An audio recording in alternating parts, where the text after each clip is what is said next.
न्यायपालिका में थोड़ा-सा आपको क्या करना है, इससे पहले वाला लेक्चर देख लेना है और उसमें उसी का ये सेकंड पार्ट है और थोड़ा-सा शोरगुल होने लगा था इसलिए सेकंड पार्ट बनाया गया है। तो आप इसको देखिएगा, उसी टॉपिक्स को हम यहाँ आगे कंटिन्यू कर रहे हैं कि न्यायपालिका में महिलाओं के प्रतिनिधित्व का महत्व क्या है।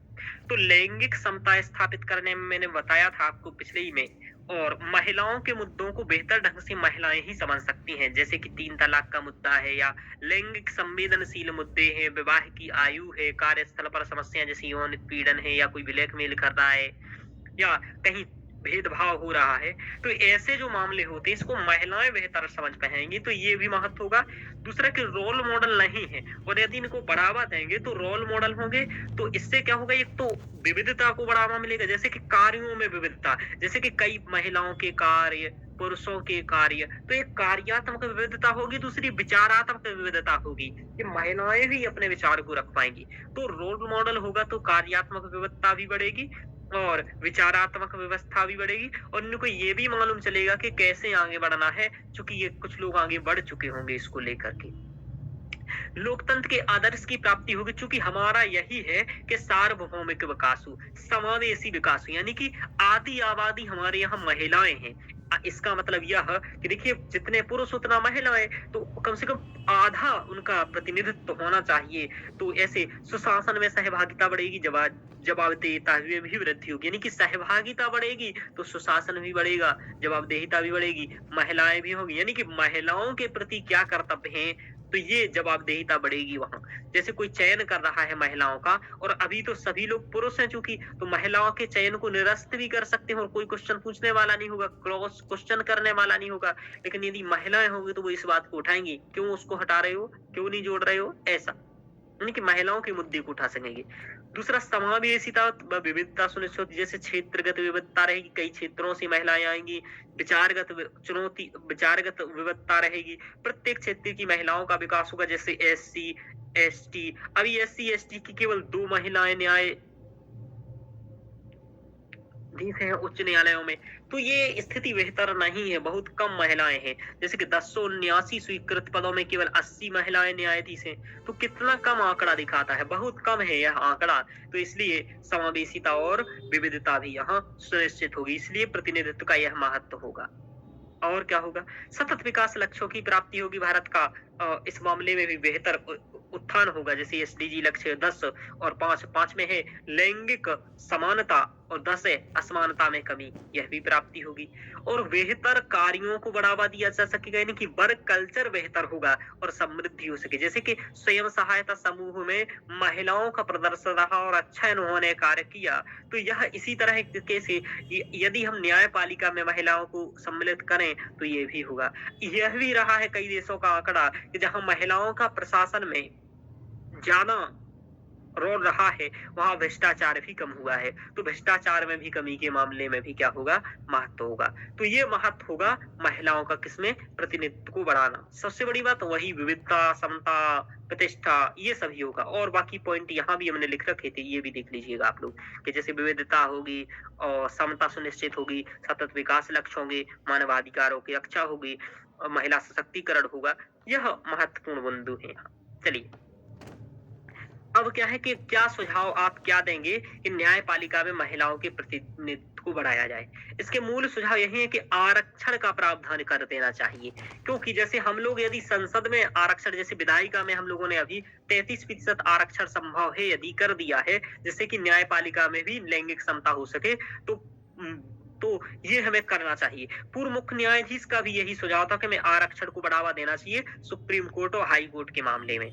जैसे, और इसका सबसे बड़ा परिणाम ये है कि जिन उच्च न्यायालयों ने, यानी कि हाई कोर्ट ने, असम हुआ, आंध्र प्रदेश हुआ, तेलंगाना हुआ, जिन्होंने भी क्या किया कि आरक्षण का प्रावधान किया, वहां महिलाओं की स्थिति सही हुई है, बेहतर हुई है। आशा यह कि हमें सुप्रीम कोर्ट में भी आरक्षण को बढ़ावा देना चाहिए। एक तो विधायिका में भी दिया है हमने, तो हम सभी तंत्रों में समावेशिता ला सकेंगे, तभी समावेशी विकास हो सकेगा। यही क्वेश्चन 2023 का था कि हमें लैंगिक समता स्थापित करने के लिए क्या कर रहे हैं, तो यही। इसके बाद न केवल हमें वहाँ आरक्षण देना होगा, हम लोगों को जहाँ से ये प्रवेश कर रहे हैं, जैसे शिक्षा संस्थान है, कॉलेज है, विश्वविद्यालय वगैरह है, यहाँ विशेष छात्रवृत्ति देना चाहिए महिलाओं को। जैसे कि यदि विधि की पढ़ाई या लॉ की पढ़ाई महिलाएं पढ़ रही हैं, तो विशेष छात्रवृत्ति का प्रावधान, उनके कौशल प्रशिक्षण को जिम्मेदारी ले सरकार, आरक्षण निश्चित सीट पर कर दे कि भाई 100 यदि किसी लॉ कॉलेज में 100 सीट है, तो 100 सीट में से 40 सीट महिलाओं का होगा या 60 सीट महिलाओं का होगा, ऐसा समझ पा रहे हो शिल्पा जी? हाँ सर। हाँ, तो कॉलेज में यदि बेहतर आपको शिक्षा मिल जाएगी तो आगे ये लोग बढ़ सकेंगे, समझ में आ रहा, गुणवत्ता भी बेहतर हो सकेगी। ये एक सुधार आपको बताना है। एक प्रतिष्ठित व सफल न्यायिक व्यक्तित्व द्वारा अनुभव और प्रोत्साहन, जैसे कि आए महिलाओं से मिले, जैसे कॉलेज में महिलाएं पढ़ रही हैं, लॉ की तैयारी कर रही हैं, तो मुख्य न्यायाधीश जाए वहां, है ना, जो भी सुप्रीम कोर्ट की महिला न्यायाधीश है ये जाएं, और जो अन्य अधिवक्ताएं जाएं, उन्हें प्रोत्साहित करें और बताएं कि कोई प्रॉब्लम नहीं है, और अधिकतर यहाँ प्रॉब्लम सॉल्व करने का प्रयास कर रहे हैं। यदि मुख्य न्यायाधीश ऐसा कहें और प्रोत्साहन दें तो आगे बढ़ेगा। इसमें हम अनुनय का सहारा लिख सकते हैं, ठीक है ना। अनुभव नहीं है, देखो इसको अनुभव नहीं लिखना था, ये अनुनय लिखा था। क्या लिखा था? अनुनय। अनुनय का मतलब होता है कि प्यार से किसी को समझाना, ऐसा आप समझ लीजिए। GS4 का एक शब्द है अनुनय। तो अनुनय का मतलब ये होता है कि किसी चीज को यदि कोई बड़ा व्यक्तित्व यदि आग्रह करता है किसी से, तो उस आग्रह के मान को लोग मानते हैं। जैसे कि एडवर्टाइजमेंट में अमिताभ बच्चन से या किसी बड़े रोल मॉडल से क्यों कहे जाते हैं, है ना, कि बूंद बूंद में केसर का दम, खा लो और बन जाओ बम, है ना। ऐसा मतलब कुल मिलाकर के ये क्यों होता है, समझ में आ रहा है? क्योंकि ये अनुनय करते, भैया खा लो आनंद है, ऐसा। तो ये अनुनय करवाना चाहिए अच्छे मुख्य न्यायाधीशों से या महिला न्यायाधीश से, जिससे कि लोग आगे बढ़ सके। क्योंकि देखो अधिकतर हर समाज में लोग उसी की ओर आगे बढ़ते हैं जिसका महत्व होता है, समझाया जाता है, ठीक है ना। ध्यान रखो, महाजनों ये न गता सपंथा, महान लोग जिस रास्ते पर चले हैं उस पर फिर हम लोग भी चल सकेंगे। कार्यस्थल पर सुरक्षा और संसाधनों की समुचित व्यवस्था की जाए, जैसे अवसंरचना में किया जाए, और जैसे ICT का हम प्रयोग करें, सूचना संचार का, AI का प्रयोग करें, कंप्यूटर इत्यादि का करें। इसके साथ ही हम ट्रेनिंग, विविध प्रतिभाओं से मिलाना, और जो शौचालय वगैरह है, इन सभी की व्यवस्थाओं को हमें बढ़ावा देना होगा। और इसके लिए हमें बजट में वृद्धि करना चाहिए। क्या? क्योंकि चूंकि बहुत कम बजट है अभी न्यायपालिका का, तो इसके लिए पैसे में भी वृद्धि करनी होगी। ये भी आप एक जोड़ लीजिएगा यहाँ। अभी केवल 0.09% ही यहाँ दिया जाता है, तो बहुत कम है पैसा, ध्यान रखिएगा। आगे चलते हैं। तो न्यायिक नियुक्तियों में पारदर्शिता लाई जाए, क्योंकि सबसे बड़ा कारण यही है कि महिलाओं का प्रतिनिधित्व नहीं है। कि हाई कोर्ट और सुप्रीम कोर्ट का जो कॉलेजियम में 1 या 2 महिलाएं अनिवार्य कर देनी चाहिए। जैसे कि अभी क्या है, 4 वरिष्ठतम न्यायाधीश, 1 मुख्य न्यायाधीश। तो क्या करना चाहिए, इन 4 में से 2 महिलाएं हों और 2 पुरुष हों और 1 मुख्य न्यायाधीश हों। समझ में आ रहा है शिल्पा जी? हाँ ये वाला मामला कर दिया जाए तो ऐसा एक ज्यादा ठीक रहेगा। यानी कि कॉलेजियम में भी आरक्षण करना चाहिए, क्योंकि यदि चूंकि कॉलेजियम में भी तभी तो मुख्य न्यायाधीश का या कहीं उच्च न्यायालय के न्यायाधीश का या कहीं का भी पद खुल पाएगा इनके लिए।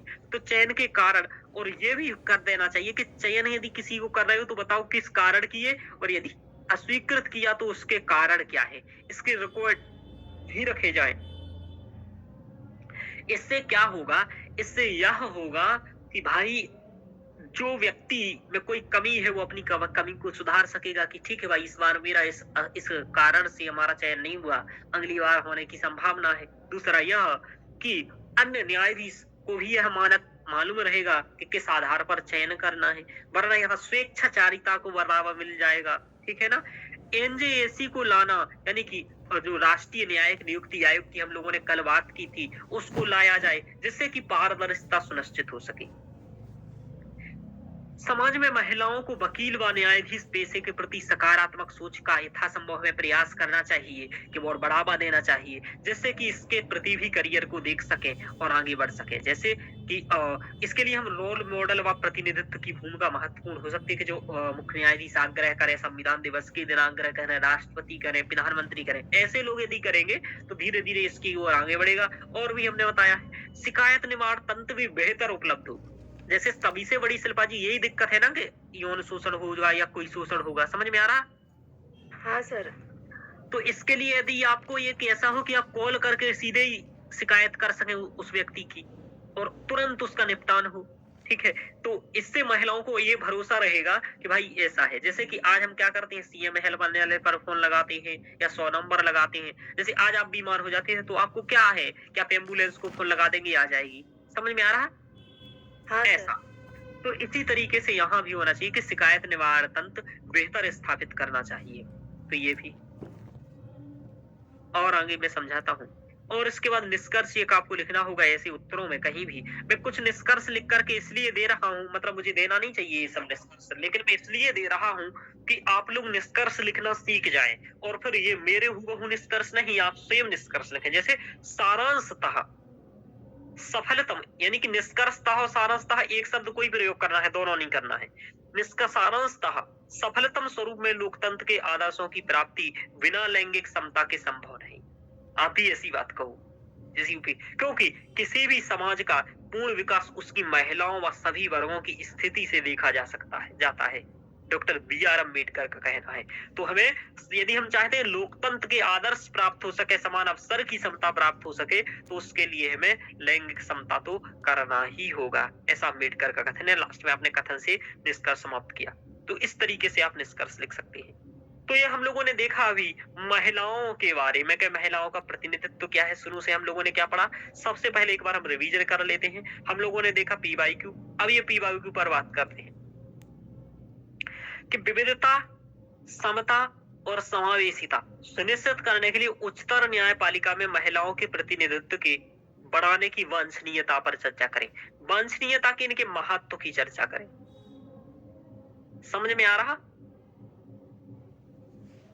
तो आपको इंट्रो लिखना है, 10 नंबर का क्वेश्चन है। सबसे पहले एक इंट्रो लिखना है, उसके बाद आपको इसके महत्व यानी कि महत्व बताना है इसका। अब इसके नकारात्मक पॉइंट तो कुछ है ही नहीं, और इसमें केवल इंट्रो के बाद एक ही पार्ट है कि इसका महत्व बताइए आप 3 संदर्भ में, विविधता, समता और समावेशिता में। तो आप समता की बात करें कि समता को बढ़ाने में, विविधता को बढ़ाने में और समावेशिता को बढ़ाने में। जब आप समावेशिता की बात करें तब उत्तर में क्या लिखना है मैं आपको बता दे रहा हूं, ये ध्यान रखो, है ना, कि एसडीजी की बात करना है। किसकी बात करोगे? एसडीजी की। हाँ, एसडीजी 5 और 10 की बात करना, ठीक है।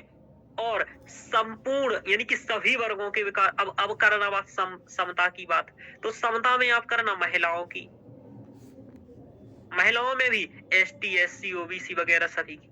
विविधता यानी कि सभी क्षेत्रों की बात करना आप, ठीक है। तो ये तीनों को लेकर के उदाहरण देना, 2-2, 3-3, और आराम से इनके बारे में लिखना। 3-3 उदाहरण देकर के ये तीनों हेडिंग बना करके विविधता कैसे समाप्त होगी स्थापित, समता कैसे होगी, समावेशिता कैसे होगी, इन तीनों शब्दों को लेकर के आगे करना है। और लास्ट में जो निष्कर्ष लिया है वैसा निष्कर्ष लिखना है, 10 नंबर का उत्तर हो जाएगा। तो इसको लिखने का बताइए। इसमें यह पूछ रहा है कि महिलाओं के प्रतिनिधित्व की वांछनीयता क्या है, महत्ता क्या है। समझ में आ रहा? वांछनीयता का मतलब क्या होता है? महत्ता। कभी औचित्यता कहेगा ये कि औचित्यता सिद्ध कीजिए, है ना, या कहेगा यथार्थ को सिद्ध कीजिए, ऐसा कुछ भी बोल सकता है, उसके शब्द हैं भाई, है ना। तो ये हम लोगों ने क्वेश्चन देखा, तो ये लिख पाएंगे आप? 2021 का क्वेश्चन है। शिल्पा जी लिख पाएंगे आप? सर कोशिश करूंगी लिखने की। जी, इसको कोशिश ही करना है आपको। तो हमने देखा आज कुछ महिलाओं से संबंधित आंकड़े देखे हैं। उसके बाद हम लोगों ने देखा महिलाओं को प्रतिनिधित्व का कम होने के कारण क्या है, ये कारण समझे। फिर हमने देखा न्यायपालिका में महिलाओं के प्रतिनिधित्व का महत्व क्या है, महत्व समझा है। फिर हम लोगों ने समझा कि न्यायपालिका में महिला प्रतिनिधित्व को बढ़ाने के लिए क्या सुझाव है, ये समझे हैं। और लास्ट में हम लोगों ने एक निष्कर्ष देखा है। यदि इतना तैयार रखते हैं तो आराम से आप महिलाओं से यदि क्वेश्चन बनता है तो आप कर पाएंगे। और अन्य सेक्टर से मतलब अन्य क्षेत्रों में भी यदि महिलाओं की बात होती है तो उसमें भी आप इसका उपयोग कर पाएंगे। ठीक है ना, जरूरी नहीं है ये न्यायपालिका में महिलाएं पूछे, कहीं और भी पूछे तो ये 2 पॉइंट आप ये भी अन्य जगह पर सर यही प्रयोग कर सकते कंसर्न ऐसे में भी यूज कर सकते हैं ना सर? हैं। हाँ बिल्कुल, ओके सर। ठीक है। तो आज हम इतना ही रखेंगे शिल्पा जी क्लास, और आज ओके सर। इसके बाद क्लास हम कल करेंगे अगला टॉपिक। अगला टॉपिक हमारा फास्ट ट्रैक कोर्ट के बारे में होगा, ये बात मैं पहले बता दे रहा। सर कल हाँ ये क्वेश्चन लिख के आना है? हाँ, कल यही क्वेश्चन लिख के लाना है, और फास्ट ओके ट्रैक कोर्ट की हम कल बात करेंगे, तो अगले लेक्चर में फास्ट ट्रैक कोर्ट होगा, विशेष न्यायालयों की बात। चलिए ओके सर। ये मेरे पास है। चलिए ठीक है, तो हम कल मिलते हैं। ओके, शुभ रात्रि।